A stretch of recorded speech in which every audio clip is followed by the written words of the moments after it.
ব্যবসায়ী অজয় মণ্ডলের গাড়ি লক্ষ্য করে গুলির ঘটনায় ধৃত আলতাফ রাজার 7 দিনের পুলিশি হেফাজত।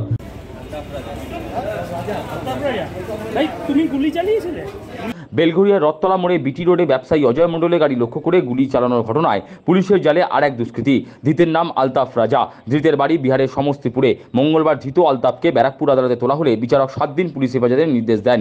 প্রসঙ্গত, চলতি বছরের 15 জুন বেলঘরিয়া রথতলা মোড়ে বিটি রোডে ব্যবসায়ী অজয় মণ্ডলের গাড়ি লক্ষ্য করে এলোপাতাড়ি গুলি চালিয়ে চম্পট দিয়েছিল 2 বাইক আরোহী দুষ্কৃতী। সেই ঘটনা তদন্তে নেমে প্রথমে পুলিশ 3 জনকে গ্রেপ্তার করে। ধৃতদের জেরা করে সাহিল কুমার সিংহকে গত 4 জুলাই বিহারের ছাপড়া থেকে পুলিশ গ্রেপ্তার করেছে। সাহিলকে জিজ্ঞাসাবাদ করেই আলতাফ রাজার নাম জানতে পারে পুলিশ। তুমি গুলি চালিয়েছিলে? গুলি ঘটনার সাথে তোমার যোগ আছে?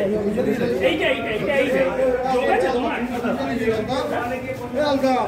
গুলি চালিয়েছিলে? হ্যাঁ কে চালিয়েছিল? কে চালিয়েছে?